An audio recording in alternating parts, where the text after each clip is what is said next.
Donc nous ouvrons la parole de Dieu dans le livre de Luc, chapitre 12.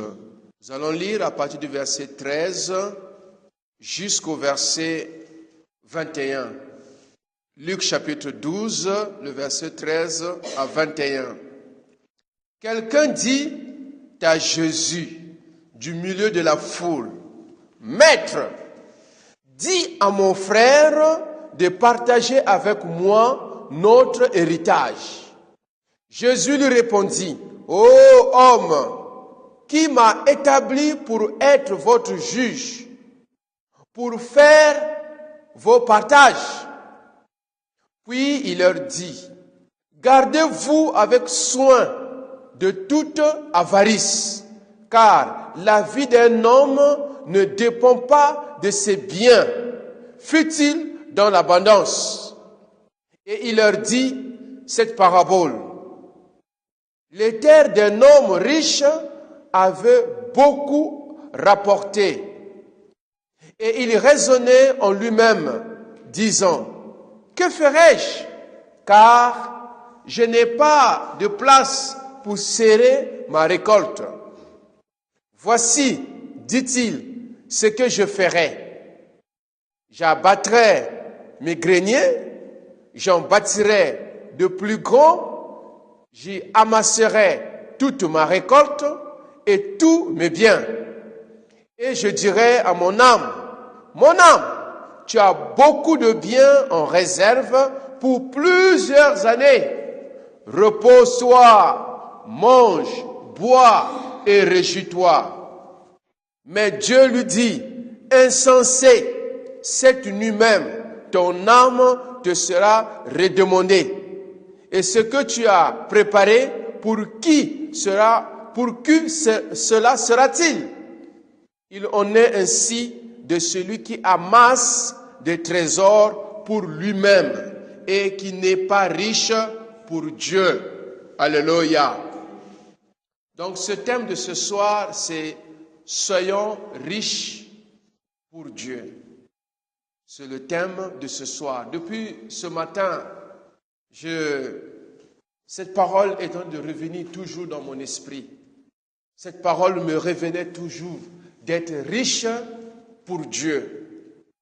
Alors, nous voyons que le Seigneur Jésus, dans la parole, nous connaissons déjà même dans Actes des Apôtres, il nous dit qu'il partait de ville en ville, de village en village, pour faire quoi? Pour annoncer la parole, pour guérir les malades et pour faire tant de choses.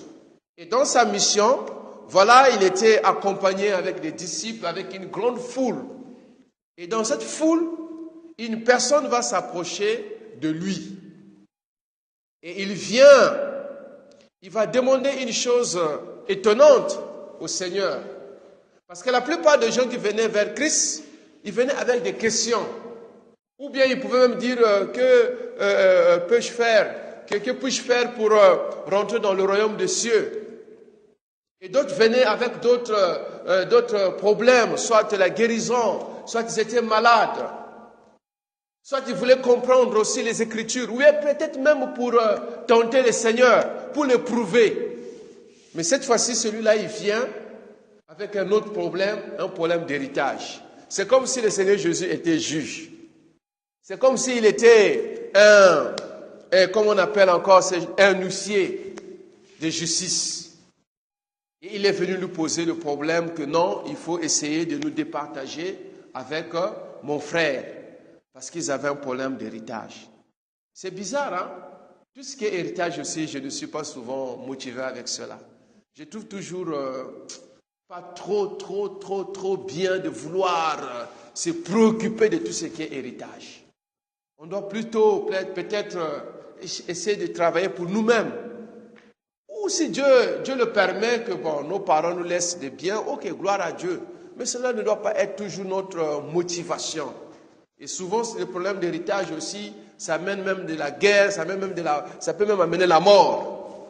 Et Jésus vient, il dit que je ne suis pas venu pour cela. Je ne suis pas venu pour séparer les gens. Je ne suis pas venu pour régler les affaires. Alléluia. Donc le Seigneur lui fit comprendre qu'il n'était pas venu dans le monde pour régler ces genres de problèmes. Il avait un autre objectif. Et cet homme, il vient, au lieu de profiter de la présence de Dieu,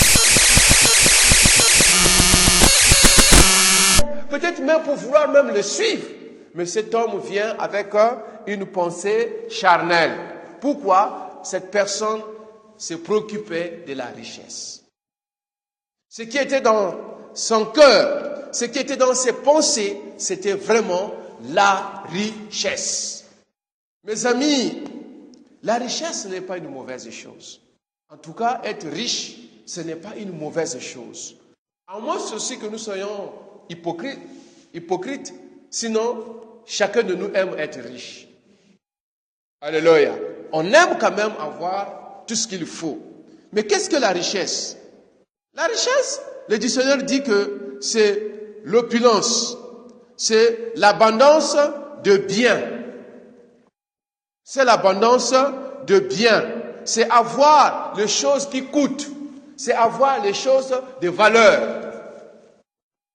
Et nous tous ici, j'espère qu'on aime vraiment avoir les choses qui coûtent. On aime porter des choses de valeur. On aime vraiment être dans l'abondance.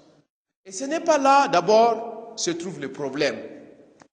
Ce n'était pas le problème, normalement, qui pouvait déranger le Seigneur. Et il continue.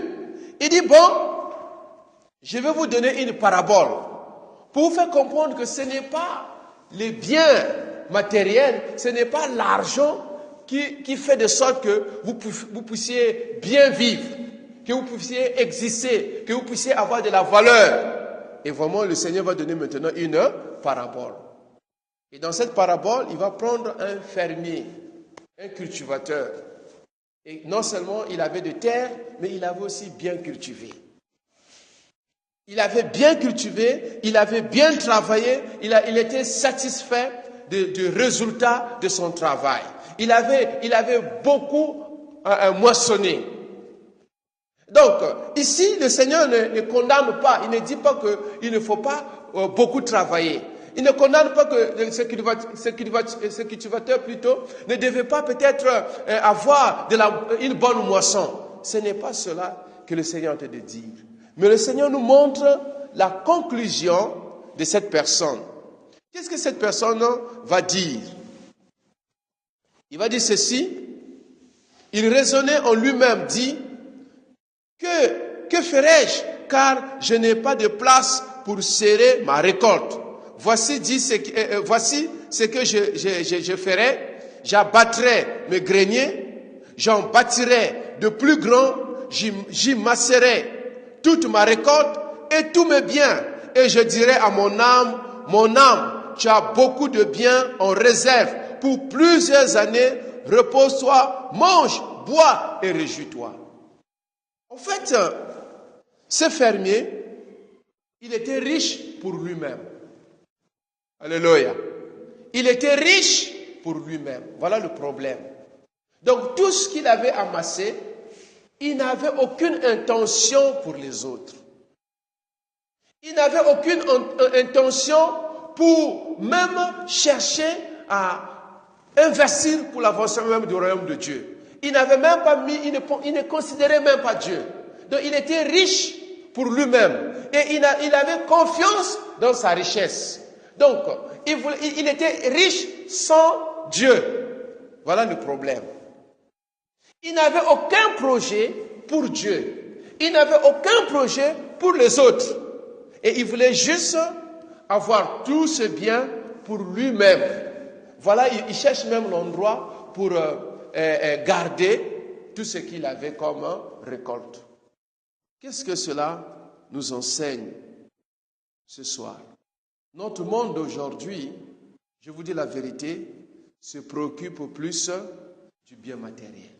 Nous sommes dans une période, nous sommes dans un siècle où chacun se bat pour avoir les biens matériels. Nous sommes dans un temps où nous sommes, comment on dit, convaincus, nous sommes passionnés pour avoir de la richesse. Nous sommes passionnés pour avoir les choses de valeur. Nous sommes passionnés pour être vraiment, entre guillemets, considérés. Et plusieurs personnes considèrent que leur valeur dépend de ce qu'ils ont. Donc si tu as une belle maison, donc tu as de la valeur. Si tu as de beaux vêtements, tu as de la valeur. Tu as une belle voiture, tu as de la valeur. Tu as des bijoux, tu as des robes qui coûtent très cher, des chaussures qui coûtent très cher, et tout ce que vous pouvez imaginer, donc tu as de la valeur. Comme tu n'as rien, si tu es un piéton, tu n'as pas de beaux habits, tu n'as pas une belle maison, donc tu ne vaux absolument rien. Vrai ou faux? Vrai ou faux? Chez nous-mêmes, on dit même quand tu vas rendre visite, on va dire, tu peux prendre la chaise, va chercher la chaise quelque part. Et pendant des grandes réunions de la famille, celui qui a garé une belle voiture, celui qui a un gros salaire, et on va même te dire, lève-toi, donne la chaise à l'autre. Et même celui qui est le petit frère, comme il a l'argent, il peut même prendre la place du grand frère, vrai ou faux. Et la parole de celui qui a l'argent, c'est cette parole-là qui est considérée. Mais celui qui n'a pas l'argent, sa parole n'est pas considérée. Et ce qui est même lamentable, c'est rentrer même dans l'église. Celui qui a l'argent, tout de suite, on va le pousser, on va lui donner la place, on va lui donner la chair, il va commencer à prêcher, on commence même à faire beaucoup de choses. On peut même, entre guillemets, lui donner des responsabilités par rapport à celui qui n'a pas l'argent. Et pour ça même on dit que le péché d'un pauvre est exposé, mais le péché du riche est caché. Quelqu'un peut être dans l'église, il a envie de marcher dans une mauvaise vie, il fait des choses qui ne glorifient pas le Seigneur, mais on couvre cela parce qu'il a l'argent. Mais celui qui est pauvre, dès qu'il fait quelque chose, tout le monde va se lever, tout le monde va commencer à critiquer, tout le monde commence à parler parce qu'il n'a rien. Donc aujourd'hui, le monde est en train de nous faire croire que c'est de la richesse, c'est les biens matériels qui font de sorte que nous soyons considérés, que nous puissions avoir de la valeur. C'est ce que le Seigneur est en train de nous dire ici. Cette personne avait la confiance sous ses biens. Il croyait que le fait qu'il avait de l'abondance, le fait qu'il avait beaucoup moissonné, donc il va vivre dans la joie, il sera heureux, il sera content, il sera satisfait de la vie. Mais la Bible nous dit que mensonge, ce n'est pas la vérité. Ce n'est pas la vérité, parce que cette personne était pauvre spirituellement. Il ne connaissait pas ce qu'est la présence de Dieu. Il ne connaissait pas ce qu'est la plénitude du Saint-Esprit. Il ne connaissait pas la joie du Seigneur. Il ne connaissait pas cela. Mais il pouvait avoir la joie dans ce qu'il avait. Nous sommes dans ce moment. Nous sommes dans cette période. Alléluia. Cette personne avait de l'argent, mais sans Dieu. Il était avare. Il était quelqu'un qui pensait que l'argent pouvait, ou bien les biens matériels, pouvaient lui procurer tout le bonheur qu'il pouvait souhaiter sur la terre. Aujourd'hui, lorsque nous regardons même les publicités, qu'est-ce que nous voyons sur les réseaux ou bien même à la télé? Qu'est-ce qu'on nous montre? Chaque jour, il n'y a que de belles voitures. Chaque jour, il n'y a que de beaux vêtements. En fait, on veut nous faire savoir que voilà ce qu'il te faut. Voilà comment il faut s'habiller. Si tu n'as pas cela, tu es misérable. Si tu n'as pas une telle maison, tu es misérable. Tu n'as pas un tel mari qui est comme ceci, qui est comme cela, ce n'est pas un mari. Si tu n'as pas une femme qui est comme ceci, qui est comme cela, ce n'est pas une femme. Et le monde est en train de nous faire croire sur ce qui n'est pas réel. C'est des illusions, ce n'est pas la vérité. Ce n'est pas la vérité. Et qu'est-ce que le verset 20 nous dit? Quelqu'un peut lire pour nous le verset 20. Mais Dieu lui dit, insensé, c'est lui-même ton âme te sera redemandée. Et ce que tu as préparé, pour qui cela sera-t-il? Amen. Il dit insensé. Tu n'es pas le maître de ta vie. C'est Dieu qui est le maître de notre vie. Chaque vie sur la terre, c'est Dieu qui est le maître. Dieu est capable à n'importe quel moment de te reprendre. Et si aujourd'hui, le Seigneur revenait aujourd'hui, si Jésus venait aujourd'hui, et s'il te prenait, qu'est-ce que tu vas laisser sur la terre? Tout ce que tu vas laisser sur la terre, ça va rester. Si Jésus te prend aujourd'hui, tout ce que tu as, même si tu as des gratte-ciel, tu vas tout laisser. Ça n'a plus de sens. Et tu vas te rendre compte que même tes biens ne pourront pas t'empêcher de mourir. J'ai connu quelqu'un, ici même, on m'a parlé de celui, il faisait même partie de ceux qui ont travaillé au niveau de l'aéroport. Il était un grand ingénieur. À un certain moment, mais il était un grand fumeur. Et il a commencé à tousser. Il est parti à l'hôpital. On l'a dit, mon frère, tes poumons sont déjà gâtés. C'est irrécupérable. En tout cas, nous ne voulons pas te le cacher. Si tu fais encore 6 mois de vie, vraiment c'est une grâce. Sinon, tu as moins de 6 mois, tu vas mourir. Et nous ne pouvons rien faire pour toi. C'était un cancer qui avait gagné beaucoup d'organes au niveau du thorax. Donc nous ne pouvons rien faire. Le gars, il est reparti. Il est revenu avec 12 millions en CFA. Je ne sais pas combien en euros, je ne sais pas si c'est 30 ou bien 24 ou 20, combien en euros et en dollars. Il a déposé ces 12 millions. Il a dit au médecin, au professeur, il dit, sauvez-moi. Les médecins, ils ont pris l'argent, ils l'ont remis encore l'argent. Il dit, il n'y a plus rien à faire. Donc l'argent ne pouvait pas sauver cette personne. L'argent ne pouvait pas sauver ses grands patrons. Et à la fin, malheureusement, il est mort après. Même pas 2 mois, il était décédé. L'argent n'avait pas pu faire quelque chose. Et nous connaissons pas mal d'histoires. On connaît Michael Jackson, on connaît pas mal de milliardaires qui sont morts. Ils ont laissé l'argent, ils étaient malades. Et une maladie incurable. Parfois même, ils n'étaient même pas malades.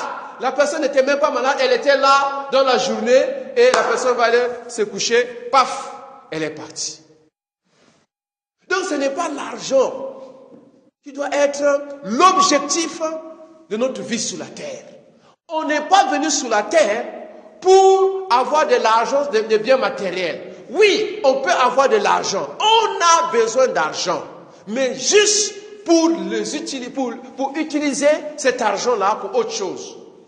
Juste pour bénir, juste pour aider les autres, juste pour investir dans l'œuvre de Dieu. Regardez maintenant, qu'est-ce que Jésus a dit? Que non, je ne suis pas venu pour régler ces choses. Pourquoi? Jésus avait un objectif. Quel était l'objectif de Christ? Le salut des âmes. Alléluia. Il voulait que les âmes soient sauvées. Et c'est l'objectif de l'Église. L'Église, on n'est pas à l'Église pour chercher seulement un moyen d'avoir les biens matériels. Nous ne prions pas seulement pour que Dieu puisse nous donner les biens matériels. Si tel est notre objectif, nous sommes en train de taper à côté. Nous ne sommes pas sauvés seulement pour vivre dans la prospérité. Nous sommes sauvés pour que, au travers de nos vies, Christ soit glorifié, que les âmes soient sauvées, que les autres soient bénis. Si je travaille et je gagne $4,000, €4,000, €6,000, je gagne 3 millions, 10 millions, mais c'est pour la gloire de Dieu, pour que cet argent-là soit investi pour les autres. C'est triste de voir aujourd'hui des milliardaires, ce n'est pas mauvais, en tout cas je le dis, mais peut-être personnellement, que Dieu m'en préserve. Je ne veux pas aussi être comme ça. Je ne veux pas un pasteur qui a des milliards dans son compte et dans l'église là où je suis pasteur, il y a des misérables. Je ne veux pas un pasteur qui a des milliards dans son compte et la ville là où je suis, il y a des gens qui n'ont même pas de quoi manger. Je ne sais pas. En tout cas, je ne sais pas. Ma prière, bien sûr, on ne peut pas aider tous les pauvres, on ne peut pas tout faire, mais il est mieux pour moi que je puisse avoir des milliards et que j'investisse cela pour le bien des autres. Parce que 1 milliard, c'est beaucoup d'argent. Alléluia. 1 milliard, c'est beaucoup d'argent. Parfois, les gens sont choqués. Et j'en ai vu en Afrique, que tu vas voir dans un quartier, une maison, c'est-à-dire des gens qui ont conçu des châteaux. Mais autour de ceux qui sont, autour d'eux, c'est vraiment des gens qui sont dans la pauvreté. Et quel genre de pauvreté, mes amis? Des gens qui vont prendre l'argent pour aller acheter des véhicules qui coûtent environ 500 millions de francs CFA. C'est pendant des gens qui sont seulement... Même, il n'y a aucune entreprise, il n'y a même pas 1000 personnes. J'ai vu, j'en ai vu. Et ça, surtout en Afrique. Parce qu'en Europe, au moins, ou ailleurs, peut-être les gens qui ont même l'argent des milliardaires, ils ont des entreprises, ils recrutent beaucoup de gens. Il peut y avoir peut-être même sur son dos 10 000 personnes qui travaillent. Alléluia. J'en ai vu. Un milliardaire. Quelle voiture que la personne avait? Une petite voiture simple. Mais il avait au moins beaucoup de dépôts. Et seulement un dépôt, il y avait au moins 2000 travailleurs. Mais il en avait beaucoup, une seule personne. Maintenant, s'il y a 10 milliardaires dans une ville, mais les gens vont travailler. Mais chez nous, parfois, quelqu'un, c'est un milliardaire, il prend cet argent-là, c'est dans un compte. Il est milliardaire. Mais en réalité, ces milliards-là, la population ne bénéficie en rien. Et les gens ont fait des calculs sur le... Si aujourd'hui, tous ceux qui ont l'argent dans leurs banques prenaient cet argent-là et essaient d'investir ça dans la population, il y aura moins de pauvres.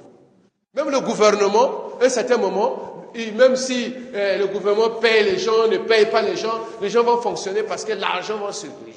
Mais qu'est-ce que les gens ont fait?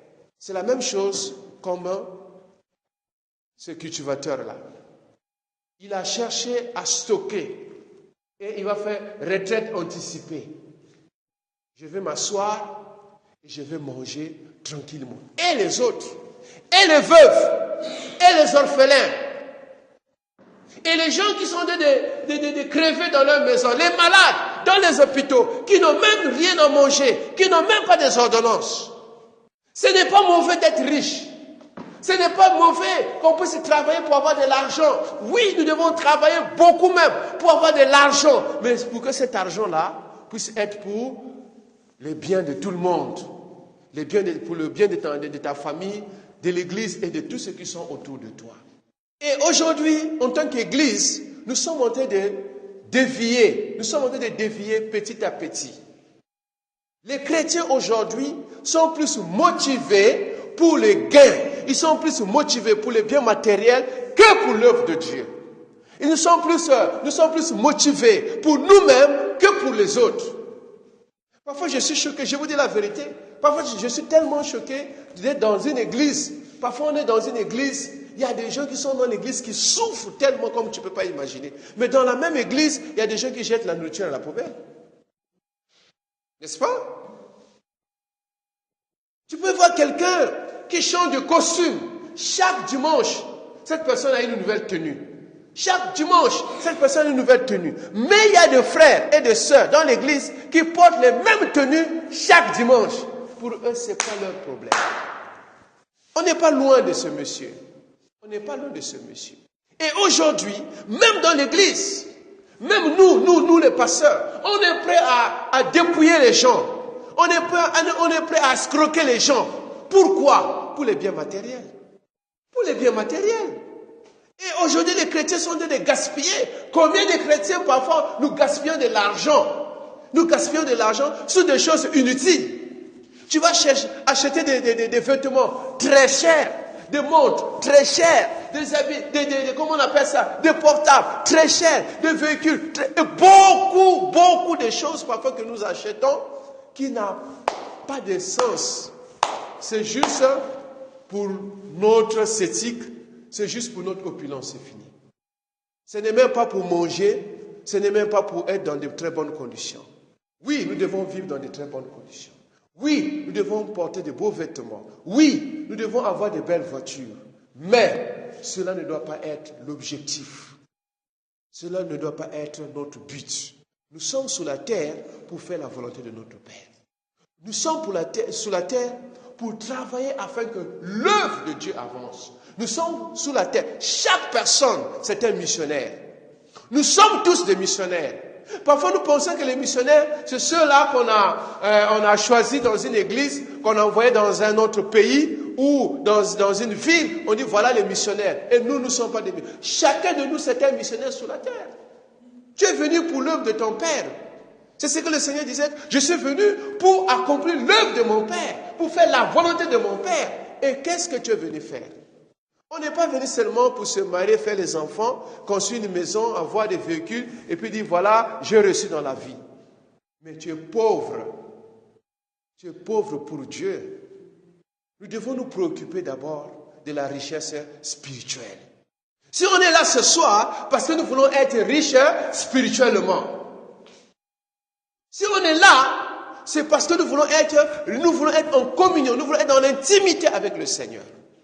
Notre vie spirituelle est plus importante que notre vie naturelle, notre vie notamment de tous les jours. Je préfère être béni spirituellement que d'être béni matériellement.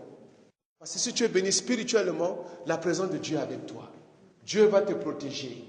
Dieu va épargner. Il y a même des choses qui vont venir, les maladies, les dangers, les agressions. Tout ça, Dieu va épargner. Et lui-même, il prendra soin de toi. Même quand tu n'as plus rien, Dieu pourvoira. Et même quand tu travailles, il est avec toi. Il bénit ton travail. Il bénit tes enfants. Il bénit. Et tu dors tranquillement. Et j'aime le psaume 4.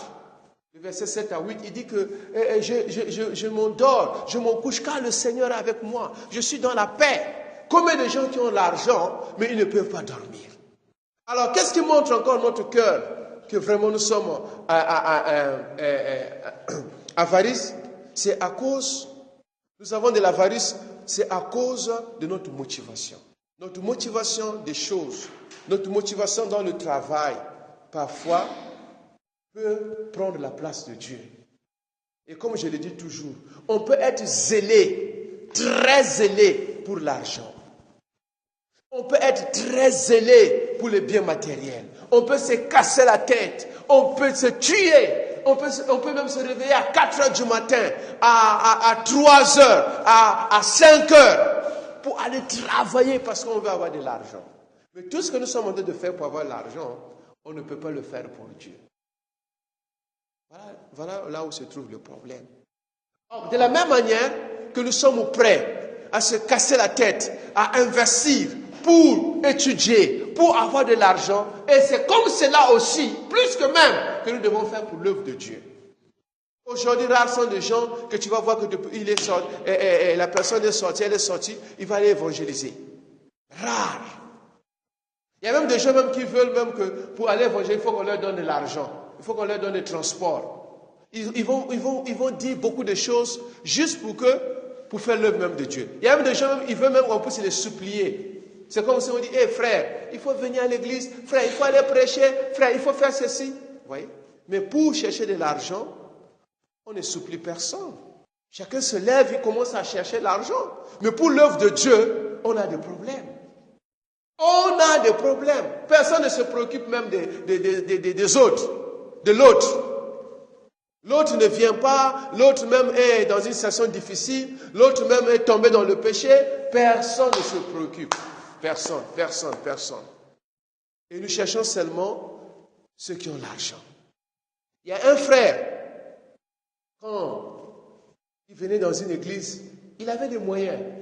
Mais le frère laissait son véhicule très, très, très loin. Et il vient à l'église, il s'assoit comme ça, comme une personne simple. Et quand il va se présenter à une sœur pour dire, non, ma sœur, est-ce qu'on peut prier pour qu'on puisse voir? Il dit, aïe! Quoi, tu m'as bien regardé? Est-ce que moi je suis de ton genre? Tu m'as bien regardé? Toute une sœur en Christ. Il dit, va là-bas, laisse-moi, il faut voir, on n'est pas les mêmes. Tout. Le frère dit, pardonne-moi. Et le frère était triste. Une autre sœur qui était à côté qui a dit, ma sœur, défends-donc, doucement, c'est un frère. Et la sœur qui était avocate là, et le frère a un certain moment regardé maintenant la sœur. Il dit, mon frère, je suis là. Si elle cherche peut-être quelqu'un, je ne sais pas de quelle classe, mais moi je cherche un mari né de nouveau. Voilà ce qui m'intéresse. C'est ça, c'est la nouvelle naissance. Un mari qui est riche pour Dieu, pas un mari qui est riche financièrement. Et c'est comme ça que le frère va aller voir le pasteur pour dire, telle sœur. Et le pasteur dit, gloire à Dieu. Et la sœur là qui était venue pour la première fois là, et ce qui veut dire, elle a ravi mon mari, elle a fait ceci. Il dit, non, ma sœur, tu m'as rejeté. Et après, on a découvert aussi que le frère était rempli d'argent. Voilà. Elle était riche pour Dieu, mais il était aussi riche financièrement.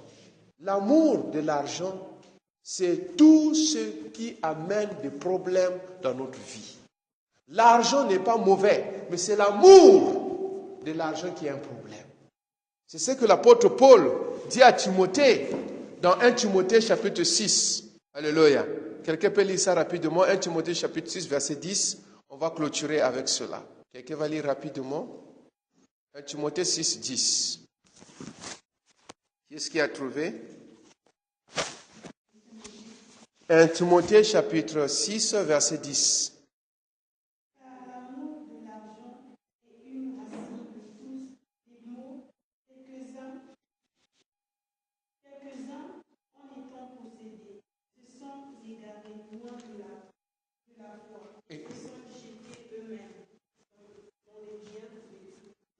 Et se sont jetés, ils ont abandonné la foi. Plusieurs personnes, quand il était chômeur, il venait à l'église. Dès qu'il a eu le boulot, il n'a plus le temps pour Dieu. Ils ont abandonné la foi par l'amour de l'argent. Zélés pour Dieu, Dieu ouvre une porte, ils abandonnent Dieu. Ils ont même des problèmes pour payer la dîme. Parfois même la personne vient à l'église, mais il a des problèmes pour donner l'offrande, il a des problèmes pour donner la dîme. Et la personne devient égoïste, il dit que c'est petit. Mais quand tu n'avais rien, Dieu t'a béni. Et pour enlever juste quelque... Oh, les gens même, quand ils pensent la dîme, ils pensent même que c'est beaucoup. Or, la dîme, c'est la plus petite somme. Sinon, on peut donner plus que ça. Parce que tout est à Dieu. Toi, ta vie, ce que tu as, et toi-même, tu appartiens à Dieu. Alléluia. Donc, on peut tout donner. Mais si tu as des problèmes pour donner la dîme, maintenant tu dois donner quoi à Dieu? Il y a des gens qui discutent encore jusqu'à aujourd'hui sur la dîme. J'ai dit oui. Dans l'Ancien Testament, c'était la dîme.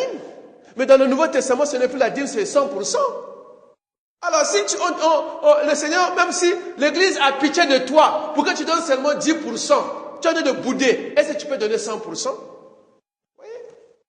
Mais cette même personne-là qui en est de discuter, hier, il n'avait pas le boulot. Hier, il n'avait pas le travail. Dieu l'a béni. Mais maintenant, il a des problèmes. Il n'avait même pas un salaire. Dieu lui donne 40 000 francs comme salaire. Et pour enlever 4 000 ou 5 000 pour donner à Dieu, ça devient un problème. Et comment voulons-nous qu'on puisse être riches?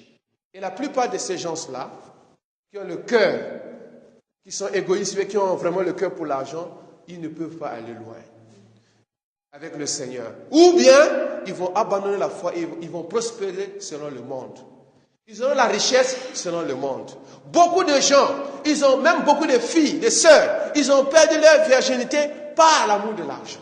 Beaucoup de gens se sont mariés avec des païens, avec les occultistes, avec même les francs-maçons, seulement pour l'amour d'argent. Beaucoup même d'hommes sont devenus même des homosexuels pour l'amour d'argent. Beaucoup de pasteurs sont devenus corrompus pour l'amour d'argent. Que Dieu nous préserve. Que Dieu me préserve. Je ne veux même pas manipuler. J'ai donné de fausses prophéties pour l'amour d'argent. De fausses prophéties. Plutôt. De fausses prophéties, de faux messages pour l'amour d'argent. Ou vouloir manigancer. Vouloir avoir je ne sais pas, l'impression pour l'amour d'argent. On peut même vouloir prêcher, je ne sais pas comment, pour l'amour d'argent. Je peux même organiser une conférence pour l'amour d'argent. Que le Seigneur nous préserve. L'argent n'est pas mauvais. Mais l'amour d'argent peut nous amener tant de problèmes. Combien de foyers aujourd'hui ont de problèmes? Combien de gens qui ont même divorcé parce que le mari n'a plus l'argent? Au début même, ils avaient un peu de moyens. Mais à un certain moment, il n'y a plus rien. Et la personne va divorcer. Parce que le mari n'a plus l'argent.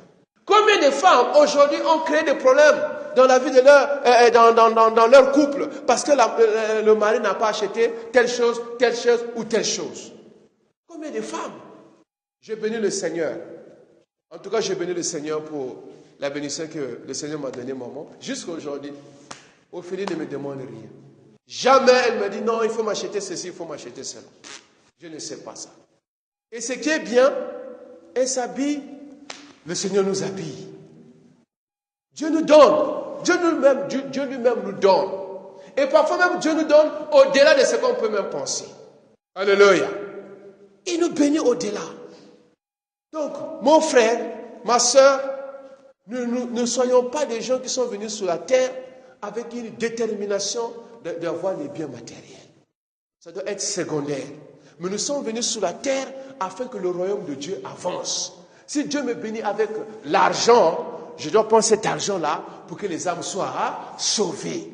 Si Dieu me bénit avec un véhicule, je dois utiliser ce véhicule-là pour la gloire de Dieu, pour les âmes, pour la mission. Si Dieu me donne une maison, cette maison-là, c'est pour la gloire de Dieu.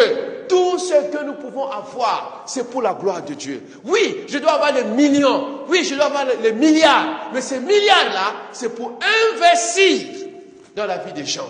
Ce n'est pas pour garder dans un compte bancaire pendant des années. Et cependant, autour de nous, il y a des gens qui souffrent.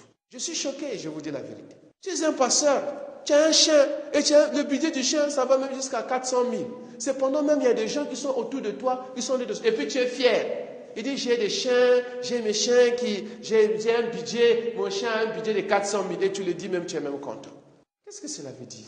Mon pasteur me disait qu'un jet privé l'entretien de jet privé coûte plus cher même que l'avion même. Et jet privé, c'est des milliards. Ce n'est pas mon fait d'avoir un jet privé.